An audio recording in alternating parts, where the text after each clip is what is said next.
The salt-laced wind is a constant companion here, a rough hand against your cheek as you navigate the labyrinthine sprawl of the port of entry cargo inspection bay.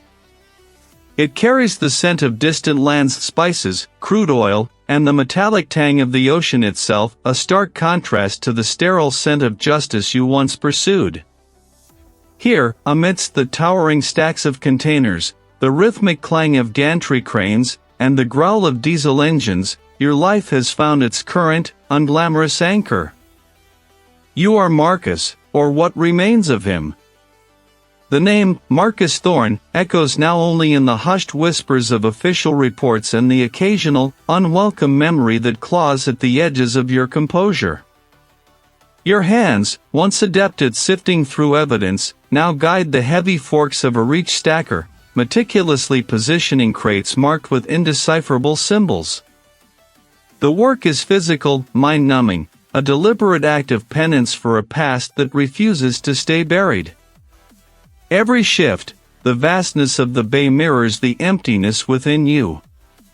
The relentless churn of commerce, the endless cycle of arrival and departure, offers a strange, cold comfort. It demands nothing but your present, your muscle, your focus on the immediate task. No room for the ghosts that linger, yet they persist. A face, sharp and intelligent, flashes in your mind's periphery, the journalist. Elena Petrova. Her name, a silent accusation, forever etched into the landscape of your regret. Her unsolved murder, a wound that bled out your career, leaving you stripped of your badge, your reputation, your very purpose. They called it a random act, a street crime gone wrong. You knew, deep in the marrow of your bones, it was never that simple.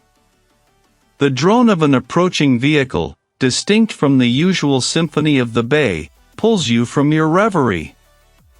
It stops precisely by the worn concrete barrier where you usually take your mid-shift break, a place often overlooked by the perpetual motion around you.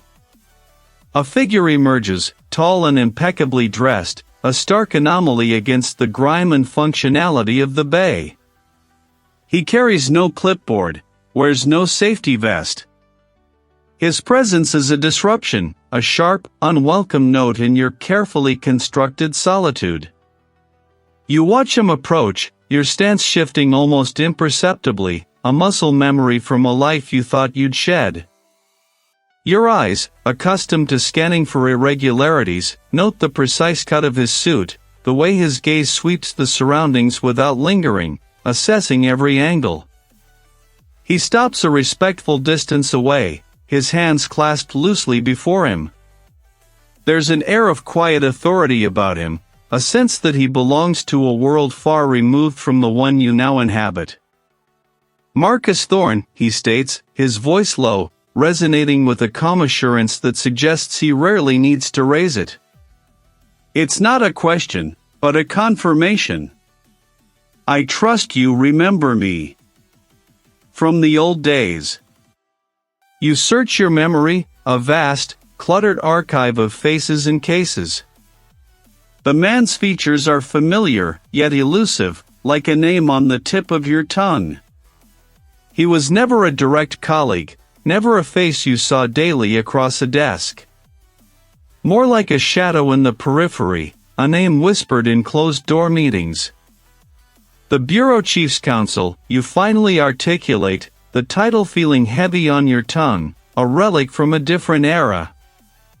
He offers a slight, almost imperceptible nod. Indeed. My role has evolved since then. He pauses, his eyes meeting yours, holding your gaze with an unnerving intensity. I've come because of a matter that has also evolved. A ghost, Marcus. One you know intimately. A prickle of unease traces a path down your spine. Your grip tightens on the control stick of the stacker, the cold metal a grounding force. Ghosts stay buried, you retort, your voice rougher than you intended, betraying the calm you strive to project. Some refuse to, the counsel replies, unperturbed. He reaches into his inner jacket pocket, extracting a single, folded newspaper clipping, slightly yellowed at the edges. He extends it towards you. This was found recently, during a routine search of a storage unit belonging to a campaign strategist. Tucked away, almost forgotten. You hesitate, your gaze fixed on the clipping. The headline is blurred from age, but the photograph is unmistakably clear. The caption underneath speaks of her promising career cut short, the brutal efficiency of the words a fresh stab. What about it, you demand? Your voice sharper now, the carefully constructed wall around your emotions beginning to crack. The strategist, the counsel continues, his tone even. Was working for the presidential candidate, Senator Caldwell. The one currently polling so favorably. He lets the name hang in the air, a silent implication. It seems our brilliant journalist, before her untimely demise, was digging into something far larger than we ever understood. Something connected to the senator's early career, and perhaps, to certain. The old questions, the ones that had haunted your sleepless nights, now resurface with a terrifying clarity. Not a random act. Never random. No motive beyond opportunity. Circumstances change, the counsel counters, his gaze unwavering. New information comes to light. And certain powerful individuals find themselves in positions where old secrets become liabilities. He steps closer, lowering his voice further. Though there is no one else within earshot to hear. We need someone who knows the case inside out, someone who felt its injustice. Someone who isn't afraid to dig where others fear to tread. Someone, Marcus, who has nothing left to lose. He isn't offering you a job. He's offering you a knife, a chance to cut through the layers of deceit that had consumed your past. The weight of the badge might be gone, but the hunger for justice, dormant for so long, stirred within you, a dangerous, familiar current. The metal knife offered gleams not with malice, but with the cold promise of truth. You gripped the phantom hilt, the hunger for justice, a gnawing presence that had never truly left, merely slumbered beneath layers of ash and regret. This isn't just a case, it's a resurrection. A chance to exhume the buried pieces of yourself. The weight of your decision settles, a grim determination hardening the lines around your mouth as you head towards the appointed rendezvous. Forklifts rumble past, their hydraulic arms hoisting containers like children's blocks. The scent of diesel exhaust mixes with the distant cry of gulls, a symphony of commerce and decay. Fluorescent lights hum overhead, casting stark shadows on stacked crates and the watchful eyes of uniformed personnel. The sheer scale of the operation is overwhelming, a testament to the unseen arteries that feed the city. It is the fixer, the one who orchestrated this clandestine offer. No uniform, no badge, just a tailored suit that seems out of place amidst the grime and grit. His face, etched with a quiet intensity, offers no greeting, only a curt nod that acknowledges your presence, your acceptance. Marcus, the fixer's voice is a low murmur, barely audible above the thrum of machinery. You're early. Good. You don't reply, your gaze sweeping the bay, taking in the meticulous order of the chaos, the security cameras strategically positioned. This place, designed for scrutiny, now serves as a backdrop for a different kind of inspection. The files, he gestures to a worn, canvas duffel bag resting at his feet. Everything we've gathered. Elena's original case, and the recent connections. It's all there. You stoop, the coarse fabric rough against your fingertips. He kicks it gently towards you. They dismissed it as a random act, the fixer continues, his voice devoid of emotion, a mugging gone wrong. But Elena wasn't random. He was a threat. Inside, manila folders are neatly stacked, their tabs marked with dates and names. This is it. Be careful, Marcus, he advises, his eyes piercing. This isn't just about redemption. It's about survival. You retreat to a less exposed corner of the bay, finding a precarious perch on an overturned wooden crate. The smell of treated lumber and stale coffee permeates the air. You pull out the first folder, Elena Petrova, Homicide, Case 07-1123. The familiar title, a scar on your memory. Her face, vibrant and alive in a blurred ID photo, stares up at you. The initial police report details the scene, a quiet alley, a single stab wound, her camera bag missing. Standard procedure, standard conclusions. You skim the witness statements, the forensics, the meager evidence.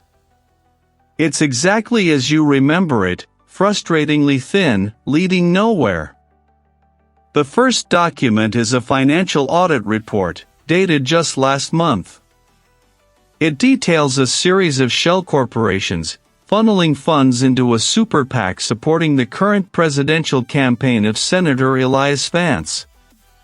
Nothing overtly illegal on its face, but the intricate web of transactions is designed to obscure.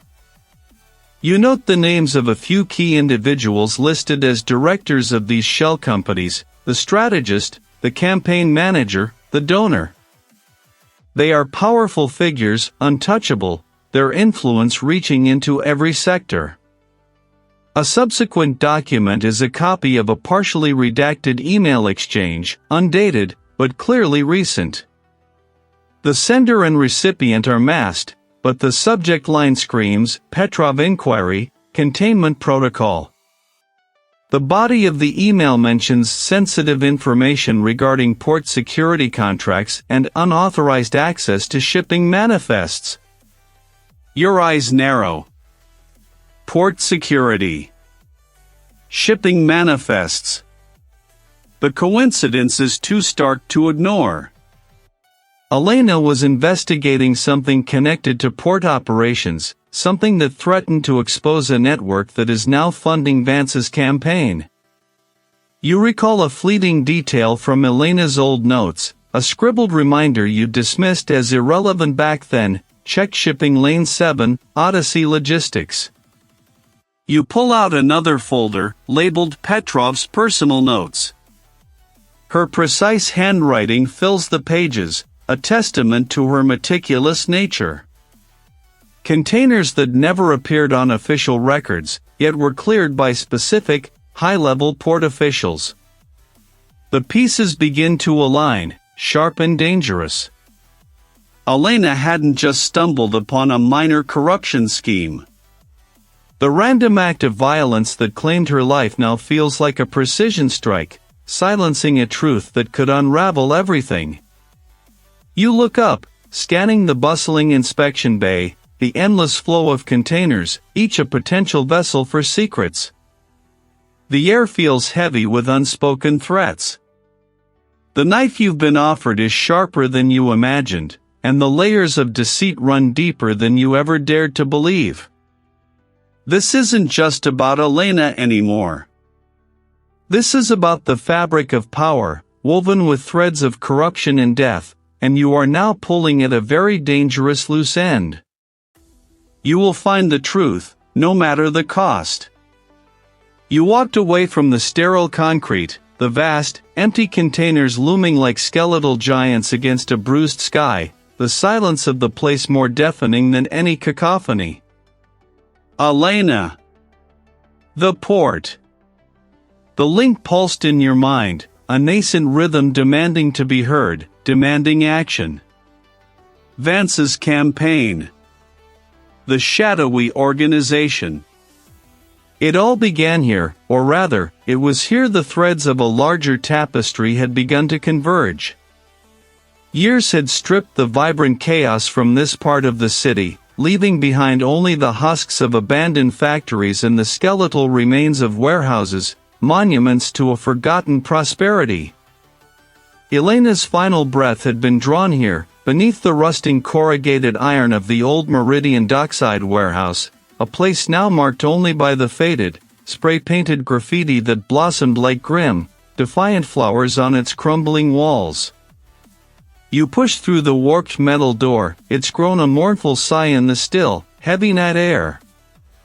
Dust motes danced in the solitary, piercing beam of your flashlight, illuminating the profound decay. They had called it a mugging gone wrong, a random, senseless act of violence. You had known, even then, that it was a carefully constructed lie, a convenient fiction woven to dismiss a truth too dangerous, too inconvenient, to confront. Your gaze swept across the grimy floor, the shattered windows, the forlorn remnants of forgotten lives, a tattered, oil-stained tarp, a broken wooden crate splintered by time, the tiny, desiccated skeleton of a rat. You moved with a deliberate slowness, each step a conscious act, a pilgrimage into the past. The original forensics team had scoured this place with their bright lights and meticulous tools, but they had been looking for a street thief, a random assailant, not the insidious tendrils of a conspiracy. They had missed the subtle whisper in the silence, the message etched beneath the surface, meant for eyes that truly sought. Near where her body had been found, a patch of floor had been covered by a collapsed section of the roof, shielding it from the relentless march of weather and time. You crouched, pulling away the heavy, waterlogged debris, splintered wood, rusted metal sheeting, a decade of compacted dust, revealing a small, almost imperceptible etching on the concrete slab beneath. It was not the random scrawl of graffiti, but deliberate, precise lines. Cyclops. What could it mean? A code name? A specific location, perhaps a building or a vessel? A symbol for an organization? It wasn't in any of the original case files, no mention, no cross-reference. Elena, always meticulous, always thinking 10 steps ahead, always leaving breadcrumbs. She must have left it, a silent scream from the grave, knowing someone, perhaps you, would eventually return and look deeper, past the superficial narrative. A breadcrumb leading into the heart of the labyrinth. The next day, the city felt heavier, the sunlight a thin, deceptive veneer over a simmering unease. The dock worker, a man named Silas, whose face was a roadmap of hard living and unspoken burdens, met you in a greasy spoon diner whose air was thick with the smell of stale coffee and desperation. His eyes, once quick and darting, now held a weariness that bordered on abject fear. "Marcus Thorne," he rasped, stirring his coffee with a spoon that clinked against the ceramic like a tiny bell of warning, "didn't think I'd see your face round here again. Not after everything that went down." Elena Vance's case, you stated, cutting through the pleasantries, the unspoken history. You were working the night she died. You told the original detective you saw nothing. He flinched, his hand trembling visibly as he lifted the mug to his lips. "I saw nothing, Marcus. Nothing worth repeating. It was a dark night. Bad things." His voice was tight, strained. "Some things are better left buried, Thorne. For your own good, for everyone's good. There are eyes now. Eyes that weren't watching back then. They don't like old stories being dug up. They don't like questions." He pushed a crumpled $10 bill across the table, a silent, desperate dismissal, a plea for you to leave. Consider this a friendly warning, old friend. You tried another, a street vendor who used to hawk hot dogs near the docks, a man known for his sharp ears and even sharper memory. He just shook his head, his face pale and drawn, his hands fidgeting with the tongs. I got a family, Marcus. A wife, 2 kids. I don't know nothing. Never did. And I ain't about to start knowing now. His eyes darted nervously down the street, across the bustling pavement, as if expecting to be watched, expecting a swift, silent retribution. You felt the icy tendrils of it, the pervasive fear that had spread like a contagion. This felt like fresh concrete poured over a grave, still wet and hardening, a deliberate effort to erase, to bury deeper. Elena had been onto something far bigger, far more dangerous, than a simple port corruption scheme. But now, with their chosen candidate on the precipice of power, their reach was longer, their grip tighter, their presence undeniable. The street vendor's fear, a raw, quivering thing, clung to the humid air long after his hurried retreat. You watched him disappear into the labyrinth of side alleys, his silence a louder condemnation than any shouted threat. Another dead end, another witness terrified into submission. The city, once your familiar hunting ground, now felt like a cage of whispers, each one hinting at dangers you couldn't quite grasp. You ran a hand over the stubble on your jaw, the grit of frustration grinding in your teeth. This wasn't working. You needed to think like the journalist again, to retrace the steps of a mind that had seen too much. You found your way back to the storage unit, a forgotten corner of a sprawling industrial complex, a place where forgotten lives resided in cardboard boxes. The air was thick with the dust of abandonment, each particle a silent testament to time's relentless march. Inside, the journalist's life was meticulously, almost obsessively, catalogued. Unlike the chaos of a life lived on the edge, his files were ordered, each box labeled with a date range or a specific topic. Your fingers brushed over spines marked political corruption, corporate overreach, port irregularities. It was in the latter, a box tucked away behind a stack of outdated tech magazines, that you found it. A bound, handwritten ledger, its cover worn smooth from countless openings. Not a journal, but a detailed log. One name, Aegis Logistics, appeared with unnerving frequency, often alongside notations like delayed inspection or unusual routing. Beneath these entries, the journalist had scrawled a single, repeated phrase, the Senator's Fund. Your mind, a finely tuned instrument of deduction, began to hum. You remembered the senator, a rising star in the political firmament, now vying for the highest office.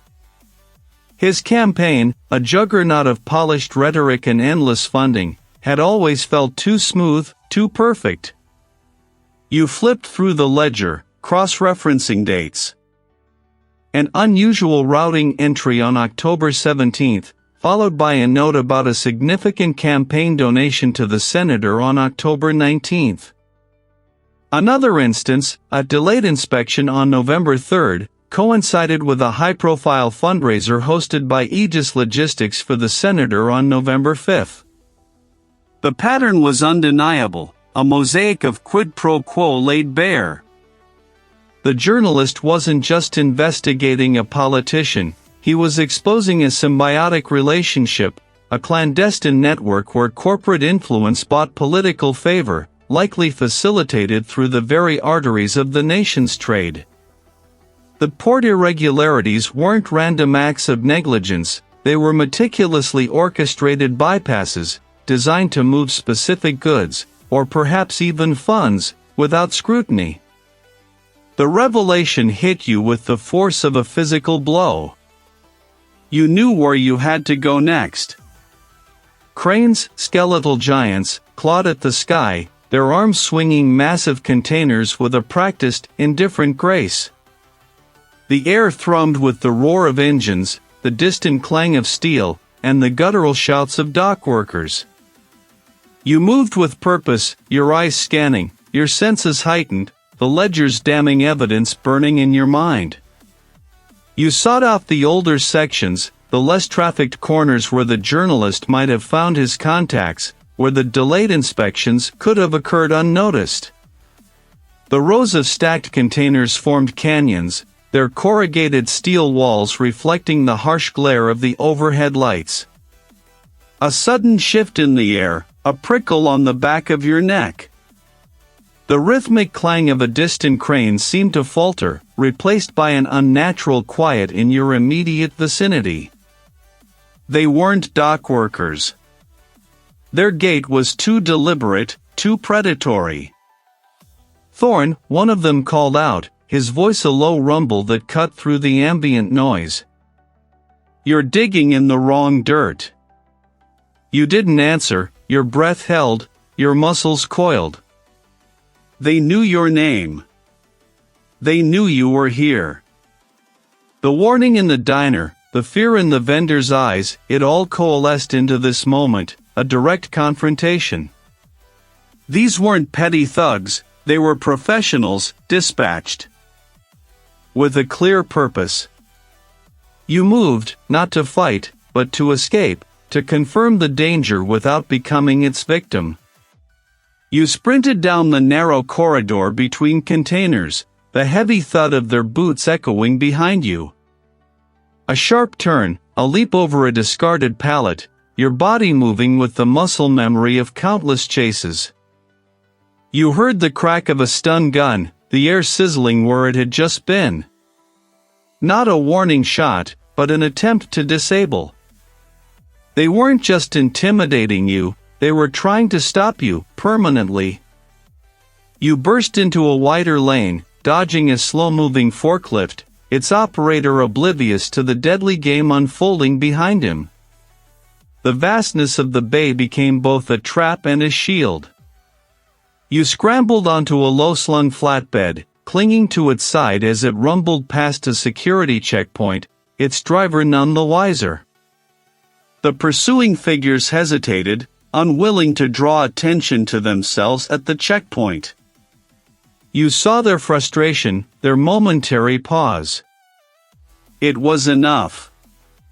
The port's gargantuan scale, its endless nooks and crannies, swallowed you whole. You were out, for now. They knew. They were watching.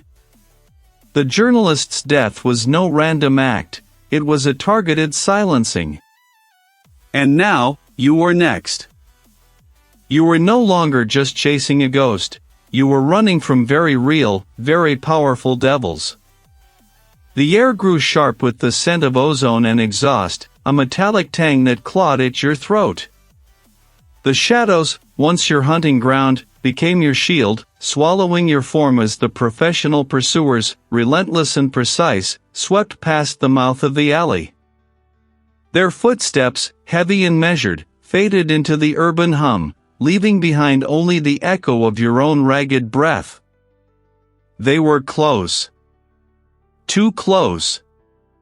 And the name they spoke, Thorne, still grated against your raw nerves, a brand of recognition.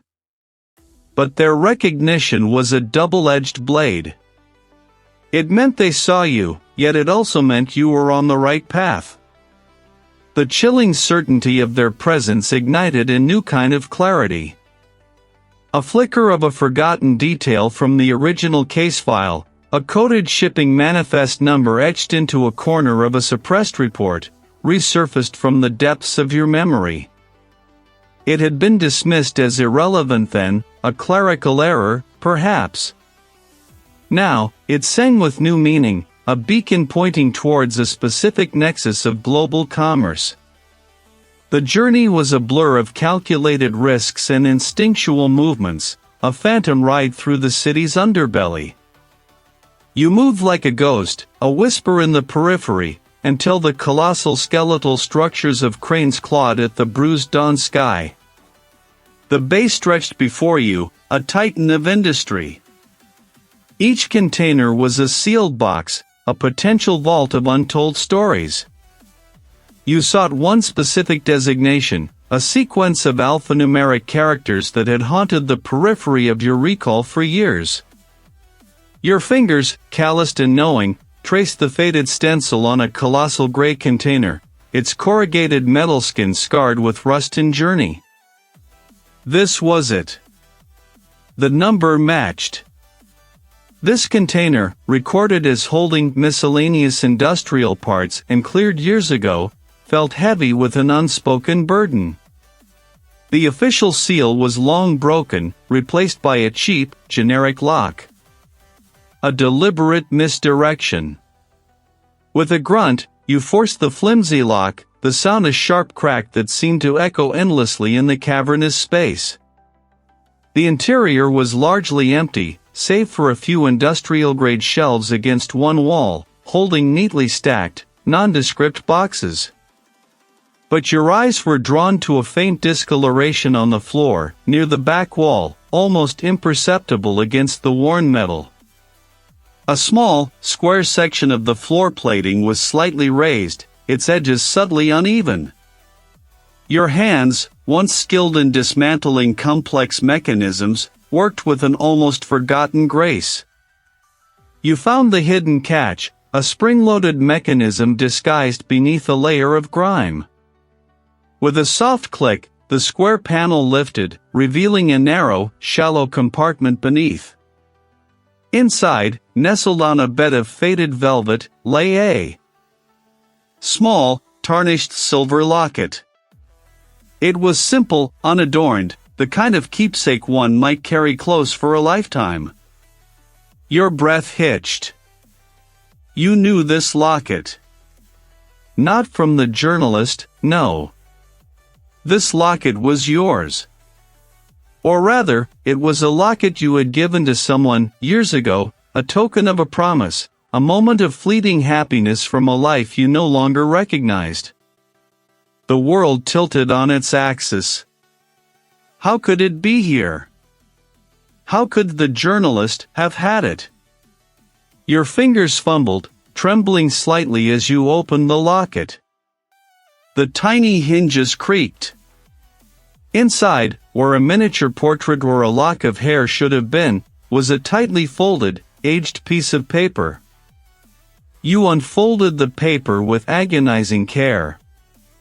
A single word, scrawled in a familiar, hurried hand, stared back at you, Elias.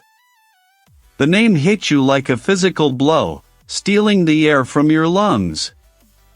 Elias. Your former partner, your mentor, the man who had stood beside you through countless investigations, who had taught you the nuances of the street, the subtleties of interrogation. Elias, who had been the lead detective on the journalist's murder case after you were sidelined, the one who had ultimately signed off on its closure, dismissing it as a random, isolated incident. Elias, who had looked you in the eye and assured you they had turned over every stone. The memories crashed over you, a tidal wave of betrayal. Elias, his reassuring voice, his steady gaze. He had been a rock, a pillar of integrity in a corrupt world. And now, his name, a secret left by the murdered journalist, found in your locket, in a hidden compartment at the edge of the world. It couldn't be a coincidence. It was a deliberate message, a final, desperate accusation from beyond the grave. They had been investigating Elias. And Elias had either been compromised, or worse, had been a part of it all along, his hand in the dismissal of the case, in your own downfall, a carefully orchestrated move to bury the truth. The pieces clicked into place with a horrifying finality. It was a calculated consequence, a deliberate act by someone you had trusted with your life, someone who had stood right beside you as the fabric of justice frayed and tore. It was about avenging a betrayal that had ripped apart your life, about confronting the ghost of a trust shattered, about tearing down the edifice of lies built by a man you once called friend. The name tasted like ash on your tongue. And the game, Marcus, had just become lethally personal. Dust, a fine film of forgotten journeys, coated every surface, clinging to the air you breathed. Here, among the transient giants of commerce, the truth lay hidden, a whisper amidst a thunderclap. The journalist's cryptic notes, barely legible under the dim light of your lamp, had guided you through a labyrinth of dead ends, until a final, underlined phrase led you to this sprawling concrete expanse. Elias's ledger. Bay 7. Look for the rusted anchor. Elias. The name from your locket, now echoing in the cacophony of the docks. A ghost of a smile touched your lips, grim and fleeting. He had always been meticulous, even in his secrets. The air vibrated with the unseen passage of heavy machinery, a constant threat. Your gaze swept over the names emblazoned on the containers: Phoenix Line, Oceanic Cargo, Atlantis Freight. Each one a potential hiding place, a colossal riddle. You approached him, your stride measured, your presence a ripple in the predictable flow of his day. Looking for a specific shipment, you stated, your voice low, cutting through the din. A private consignment. Elias sent me. The foreman's eyes, a startling blue against his tan skin, narrowed. He chewed on a toothpick, his gaze assessing, calculating. Elias, huh? Haven't heard that name in a while. He spat the toothpick onto the ground. Bay 7. Old maintenance office. Back of the bay. Been empty for years. Don't expect much. And don't go poking around where you shouldn't. His words were a warning, a thin veil over deeper knowledge. He turned back to his radio, dismissing you with a wave of his calloused hand, but not before his eyes lingered on your retreating form for a moment too long. The air grew heavier here, thick with the scent of stagnant water and decaying wood. The containers were older, their paint peeling like sunburnt skin. The old maintenance office stood apart, a forgotten shack leaning precariously against a mountain of rusted machinery parts. You pushed the door open further, the hinges screaming in protest. Inside, the silence was profound, broken only by the distant industrial symphony. A single, rickety desk stood in the center, a relic of forgotten bureaucratic tasks. Your fingers traced the rough wood, seeking an anomaly. A loose panel, cleverly disguised, yielded to your insistent pressure. Inside, nestled amongst cobwebs and desiccated leaves, lay a small, tarnished metal box. It was heavy, humming with a faint, internal energy. Elias's ledger, indeed. With a practiced hand, you opened the box, revealing a single, ancient-looking USB drive. You inserted it into the reader.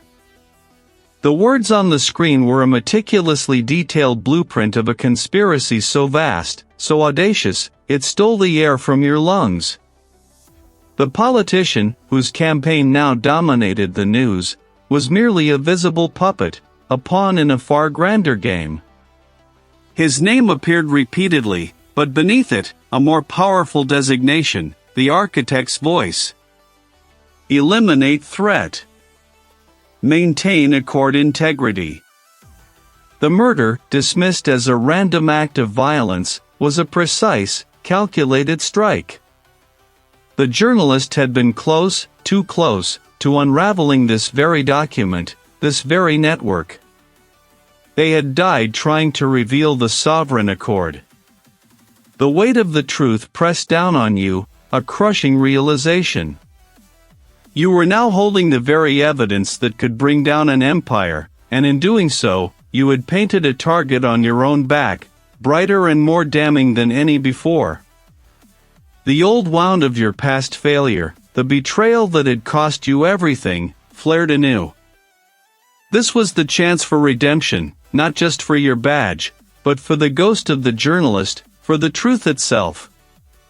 The cost would be immeasurable, perhaps your life, but the alternative, to turn away, to let this insidious network continue its silent domination, was unthinkable. A fierce resolve ignited within you, burning away the last vestiges of doubt. You would see this through. You carefully extracted the drive, securing it in a hidden pocket. As you turned to leave, a faint creak echoed from the far corner of the office, a sound that hadn't been there a moment ago. You were committed. And you were being watched. The words on the screen, a meticulously detailed blueprint of a conspiracy so vast, so audacious, still clung to your vision, stealing the air from your lungs. Your fingers, poised above the keyboard, trembled with the aftershock of revelation. This wasn't merely a scheme, it was a sprawling, hydra-headed leviathan, its tendrils reaching into every facet of global finance and governance, manipulating markets, influencing elections, shaping destinies from the shadows. A cold dread, sharper than any blade, pierced the veil of your shock. They knew. The sheer scope of what you just unearthed meant they had to know you were close. A subtle shift in the air, a faint hum from the vent above, snagged your attention. Too soft to be a threat, yet too distinct to be ignored. You snatched your bag, the laptop still open, and slid from the chair. You moved to the window, peering through the grimy pane.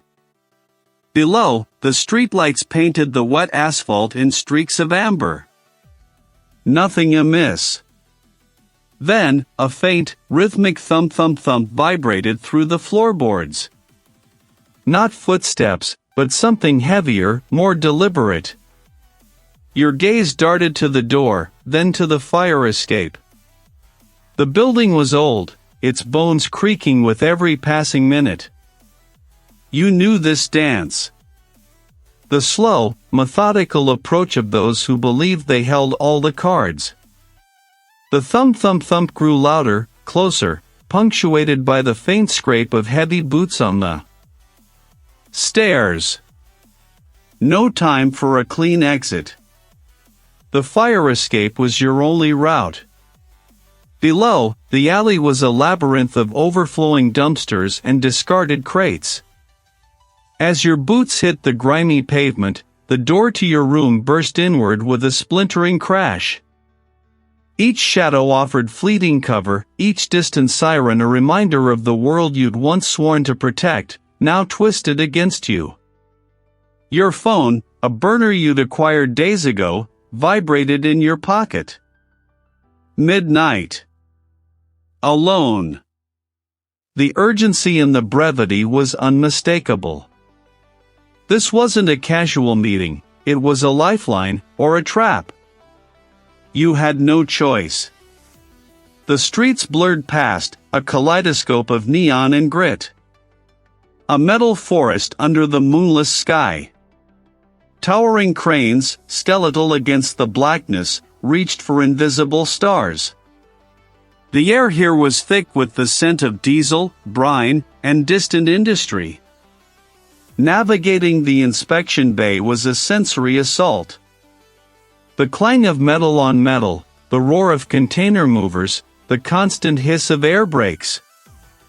Forklifts trundled past, their yellow lights cutting through the gloom, weaving between colossal stacks of shipping containers. Your gaze scanned the numbers painted on their sides, searching for Bay 7. The air hung heavy, pregnant with expectation. You moved with practiced stealth, your hand resting on the reassuring weight of the old service pistol tucked into your waistband. A figure emerged, lean and wiry, his face obscured by the brim of a worn baseball cap. He held a small, weathered leather-bound journal. "You're late, Marcus," he rasped, his voice a gravelly murmur. "They're tightening the noose." "I know," you replied, your eyes darting, searching for any sign of a tail. "What have you got?" He extended the journal. "This belonged to the journalist. The one you were looking for, years ago. He was onto something much bigger than we ever knew. A dead drop I found. A project. Project Chimera. It's their code for the ultimate financial leverage.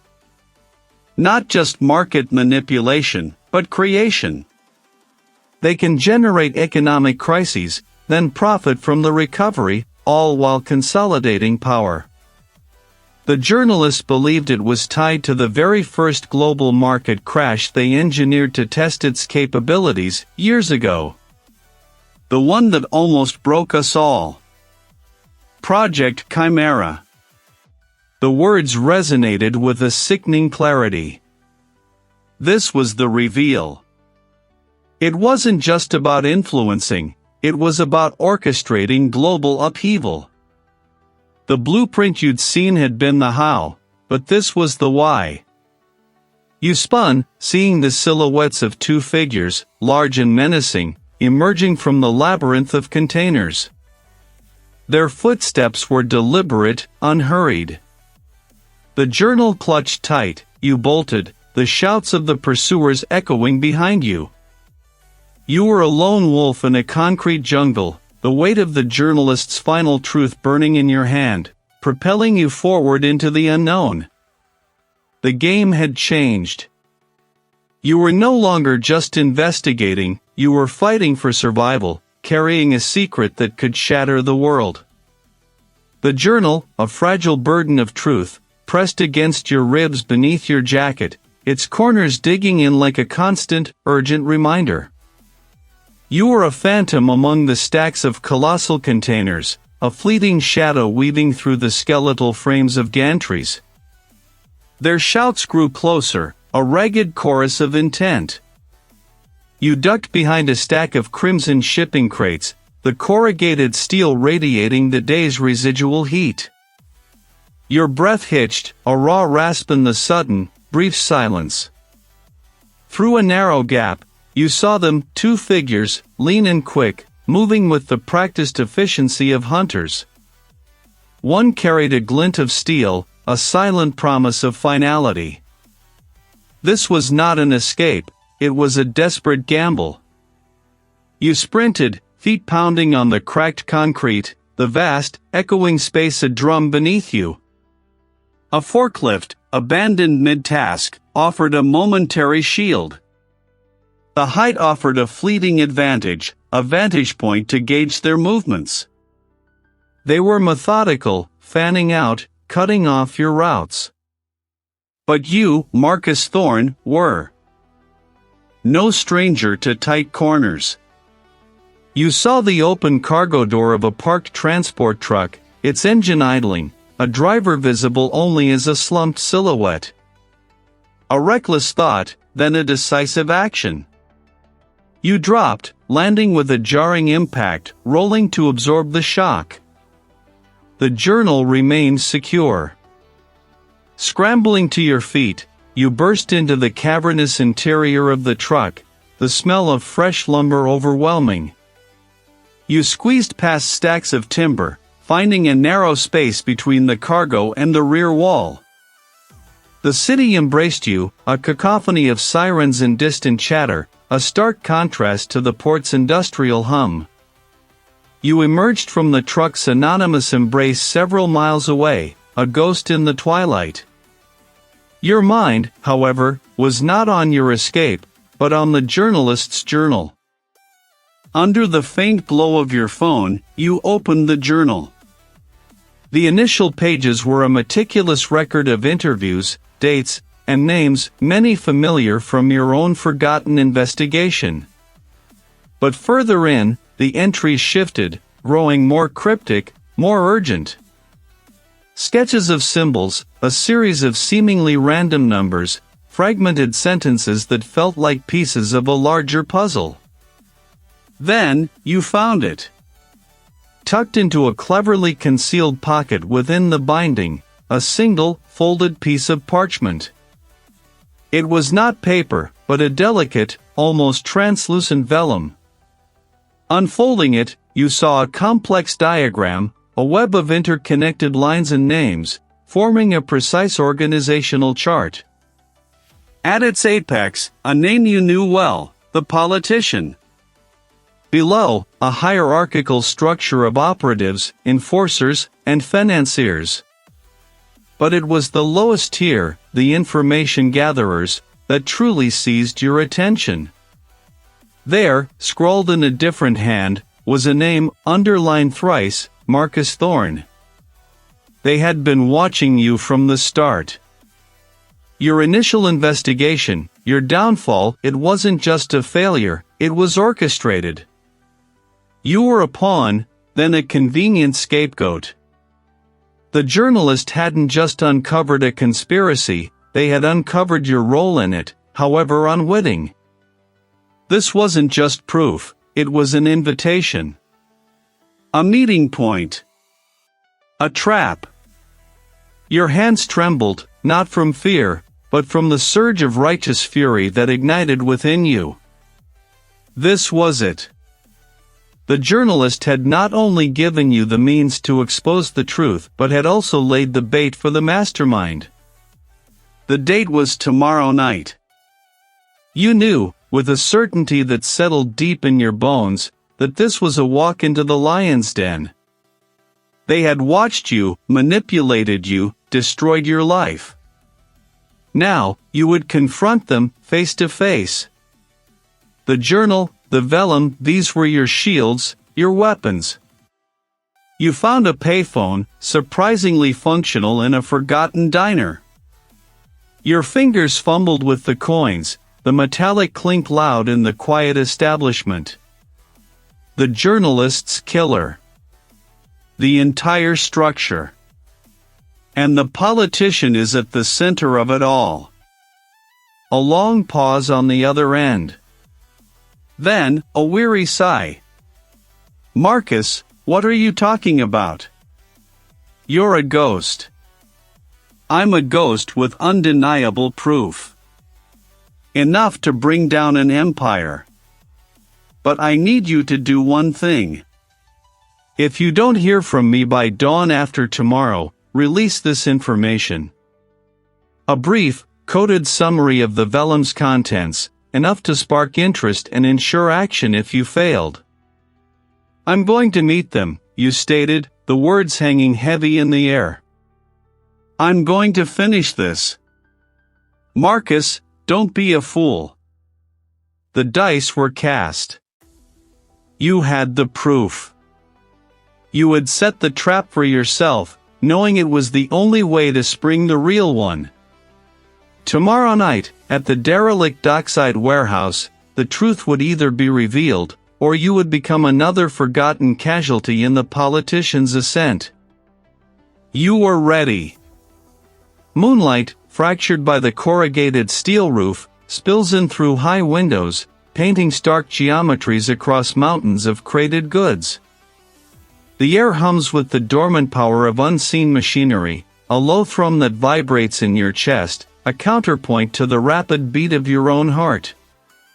Each shadow stretches long, an invitation to danger, a canvas for your fear, yet you walk forward, determined. You are here, as promised. This, the true stage. The silence, when it comes, is not peace, but a held breath. Then, a voice, smooth as polished obsidian, cuts through the stillness. Marcus Thorne. Punctual, as always. From the deepest shadow cast by a towering stack of industrial containers, a figure emerges. A man, impeccably dressed, his silhouette sharp against the muted light. Enforcers, you think, their hands likely resting on something hard and metallic beneath their jackets. You came alone, the orchestrator observes. His voice laced with a subtle disappointment, as if your solitary arrival diminishes the grandeur of his trap. Did you expect an audience? You retort. Your voice steady, betraying none of the tremor that threatens to ripple through your nerves. You scan the space, noting the limited exits, the strategic placement of the enforcers.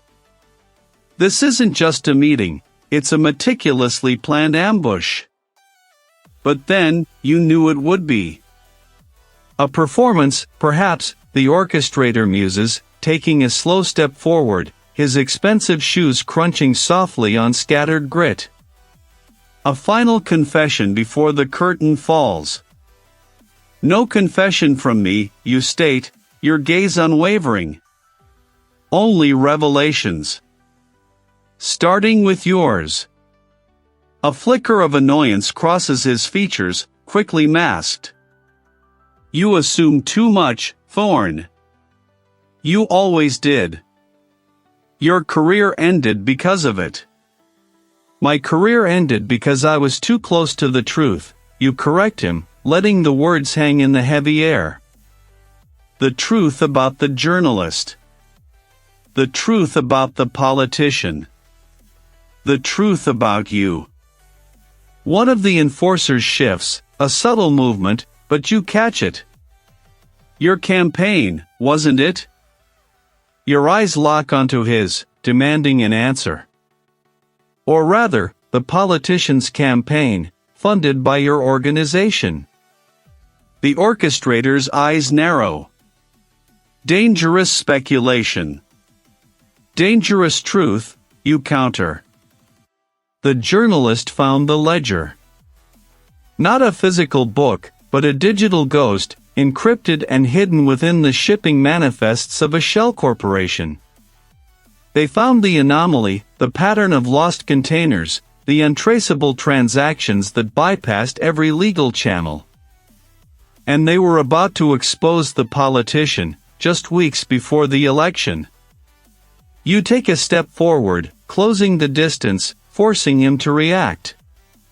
The enforcers tense. That's why they had to die, you continue, the words sharp, cutting through the orchestrated calm. Not a random mugging, not a street-level robbery gone wrong. A precise, calculated assassination, staged to look like the work of a desperate junkie. The specific type of blade, the angle of the wound, the way the scene was meticulously disturbed to throw off any experienced investigator, it was all too clean, too perfect for a random act.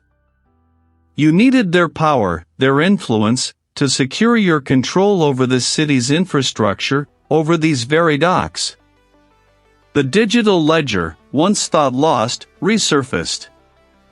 A final, desperate act by the journalist, a dead man's switch, a coded message hidden in plain sight within their last published article, pointing to the exact location of the data. And I found it. A guttural growl escapes one of the enforcers. The orchestrator raises a hand, silencing him. A dead man's switch? How melodramatic. Effective, you correct. The data is not here, of course. It's already in motion. A timed release, triggered the moment I fail to check in. If I don't walk out of here, the entire network, the politician's complicity, your name, it all goes public. Every last detail. Before dawn, the world will know. The orchestrator stares at you, his eyes burning with a dangerous calculation. He understands. You have gambled everything, betting your life on the hope that his desire for continued anonymity and power outweighs his immediate urge for vengeance. You overestimate yourself. Thorne, he finally says, his voice now a low hiss. And underestimate our reach. But you see it in his eyes, the flicker of doubt. The sudden, desperate scramble for a new strategy. He cannot risk the Exposure. Not now, not with the elections so close. The trap you set for yourself has sprung. You stand your ground, Marcus Thorne, a disgraced detective, facing down the architect of a vast conspiracy, armed with nothing but the truth and a desperate gamble. The game is not over, but the first move of the climax has been played, and the board has shifted. Your own breath, a ragged testament to the adrenaline that still courses, slowly begins to even out, the frantic drum of your pulse subsiding to a heavy throb behind your eyes. Around you, the vast space, once a theater of hushed threats and desperate gambits, now feels expansive, hollow. The towering stacks of containers loom like silent, watchful giants, their steel surfaces reflecting the harsh overhead lights. A distant clang from deeper within the bay serves as a stark reminder that the world beyond this clandestine theater continues its indifferent grind. The wail of approaching sirens, faint at first, then growing in insistent urgency, tears through the industrial quiet. Blue and red strobes begin to paint the corrugated steel walls of the bay, a fractured dance of urgent light. You remain rooted, Marcus Thorne, the weight of the last few moments pressing down, heavy as the cargo boxes surrounding you. You watch as a flurry of uniformed officers, followed by the familiar, weary face of the lead detective from the city precinct, pour into the bay. Their movements are swift, decisive, their weapons drawn, eyes scanning the vast space, settling eventually on you and the restrained strategist. Thorne, the detective's voice cuts through the rising din, laced with a complex blend of recognition and suspicion. Their gaze travels from the bound figure to your unkempt form, then to the glint of the dropped weapon, now secured under your foot. What the hell happened here? You offer no immediate explanation, your eyes locked with the strategist's. It's a data chip, no larger than your thumbnail, encased in a polished, obsidian-like material. Your gaze snatches it, recognizing its significance instantly. It's too small, too deliberately hidden to be anything but critical. Before any of the officers can notice, your foot subtly shifts, nudging it beneath a loose grate in the concrete floor, a silent promise to retrieve it later, away from the immediate chaos. This, you intuit, is the unadulterated proof, the final, undeniable link. The reveal. The lead detective approaches, their expression tight. Marcus, step away from the strategist. Let's do this by the book. You comply, raising your hands in a gesture of weary surrender, though your eyes never leave the spot where the chip now lies hidden. He's the one, you state, your voice hoarse but clear, pointing to the strategist. He orchestrated the murder of the journalist. And he's working for the politician. The whole campaign. It's built on a lie, a cover-up. The detective's eyes narrow, assessing you, the scene, the palpable tension. We'll need more than your word, Thorne. The truth, once it gets out, has a way of destroying everything in its path. Especially those who claim to wield it. The words hang in the air, a prophecy of the storm to come. Hours bleed into each other, a relentless cycle of questioning, recounting, and meticulous evidence collection. You sit in a makeshift debriefing area set up within the bay, the acrid smell of stale coffee mixing with the port's industrial scent. Your statements are taken, retaken, cross-referenced with the initial findings. The lead detective, while still guarded, seems to listen with a new intensity, the weight of your revelations slowly sinking in. Word, you hear through fragmented radio chatter and hushed conversations, has already begun to leak. The arrest of a high-profile political strategist, implicated in a decade-old murder tied to a presidential campaign, is a wildfire waiting for oxygen. The media, a ravenous beast, is already circling, their hungry cries echoing even within the insulated walls of the port. The political earthquake you predicted has begun, its tremors reaching even this isolated corner. As the first faint streaks of dawn pierce the high windows of the bay, painting the steel containers in hues of bruised purple and gray, you are finally released from immediate questioning. Your body aches with a profound weariness, but it's the emotional toll that truly threatens to buckle you. The redemption you sought, the truth you clawed for, feels less like a triumphant victory and more like a heavy burden. You retrieve the data chip, your fingers brushing against the cold metal grate. It feels impossibly small in your palm, yet it holds the potential to unravel an empire.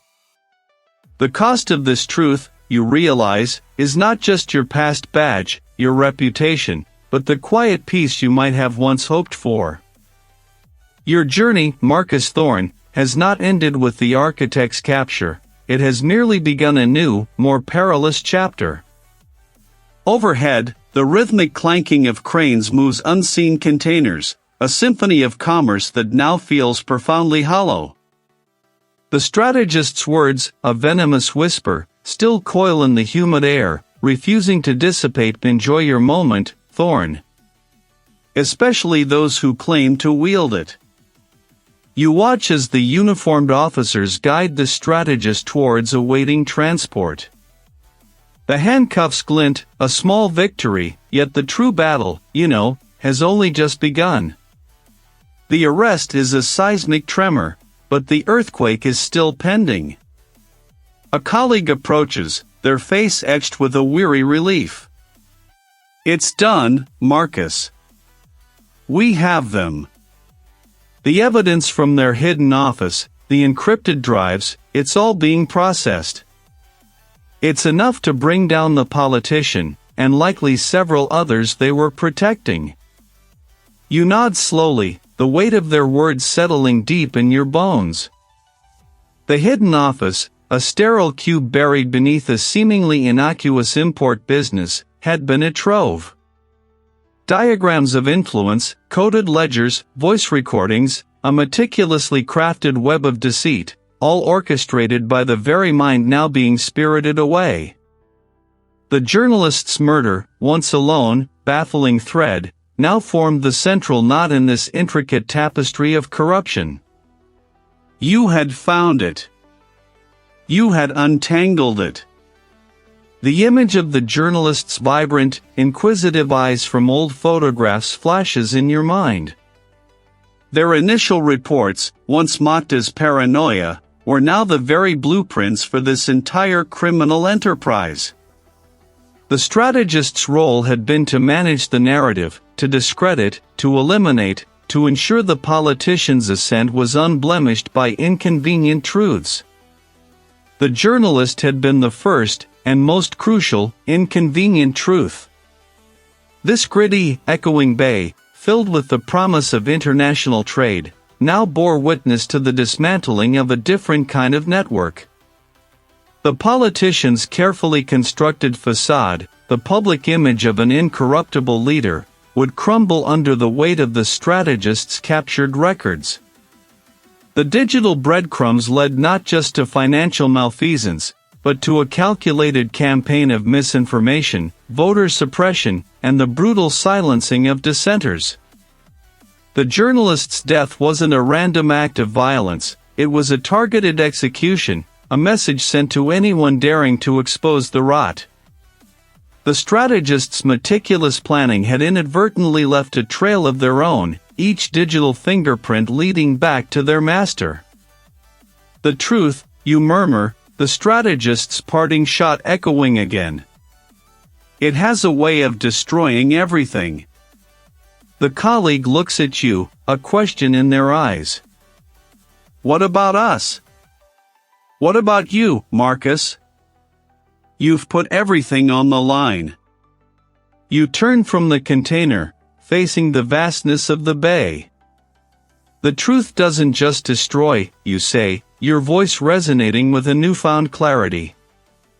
It also rebuilds.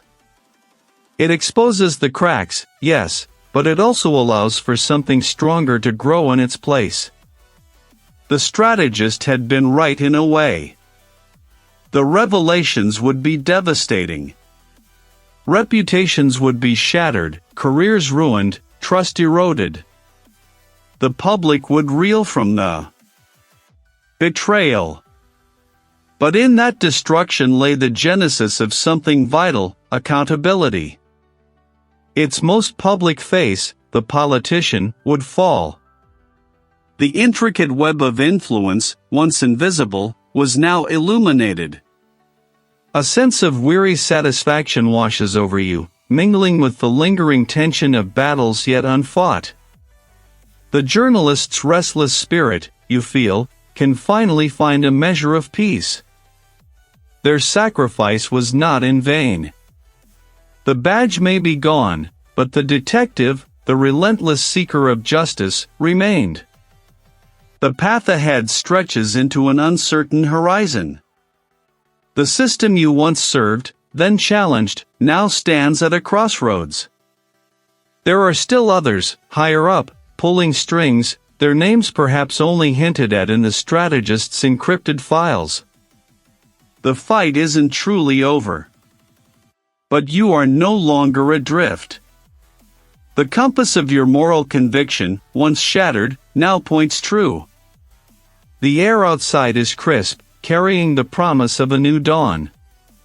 The journey was long, the cost immense, but the truth, once found, was a formidable weapon, and you, its unlikely wielder, were finally at peace with its devastating power.